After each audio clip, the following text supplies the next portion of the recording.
ఈ వీళ్ళకి ఎట్లుందంటే ఇప్పుడు బీసీలకు రిజర్వేషన్ రావద్దని ఇప్పుడు పార్టీ పరంగా 42% టికెట్ ఇస్తాం. ఈయన ఇస్తాడు. కాంగ్రెస్ అయినా బీసీ ఆయనకి ఇవ్వగానే బీఆర్ఎస్ అయినా రెడ్డి ఆయనకి ఇస్తాడు. ఆయనే ఇదో దుకాణం.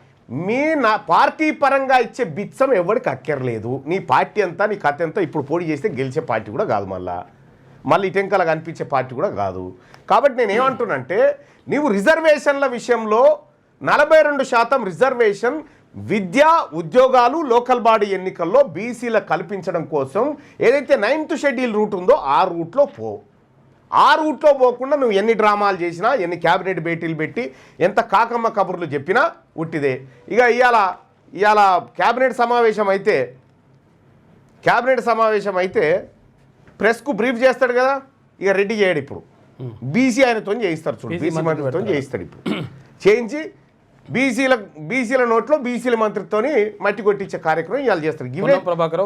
ఏళ్ళ నుంచి ఇవే కుట్రలు, ఇవే కుతంత్రాలు. పొన్నం ప్రభాకర్ను కూర్చుండబెడతారు. ఇలా కూర్చుండబెట్టి ఈ దుకాణం చేస్తాడేమో. ఇక రెడ్డి మంత్రి వచ్చి ఈ ప్రకటన చేయడం, ఎందుకంటే బీసీలలో ఆగ్రహం వస్తే అది రెడ్ల మీద పడవద్దు కదా, బీసీల మీద పడాలనేది వాళ్ళ ఉద్దేశం అన్నట్టు. సరే చూస్తాం ఈ తమాషా అంతా. ఇలా క్యాబినెట్ సమావేశం తర్వాత నీ లోకల్ బాడీ ఎన్నికలైంది, నీ కథ ఏంది, నీ లెక్కేంది, ఓన్లీ లోకల్ బాడీ అయినా మరి మిగతా విద్యా ఉద్యోగాల సంగతి ఏందనేది కూడా తేలాల్సినటువంటి అవసరం ఉంది. తెలంగాణ మళ్ళొక్కసారి బగ్గున మండి అందులో ఆ మంటల్లో మీ ప్రభుత్వం కాలిపోడు గ్యారంటీ, ఇది తప్పదు. ఇది ఇవాళ క్యాబినెట్కి సంబంధించి.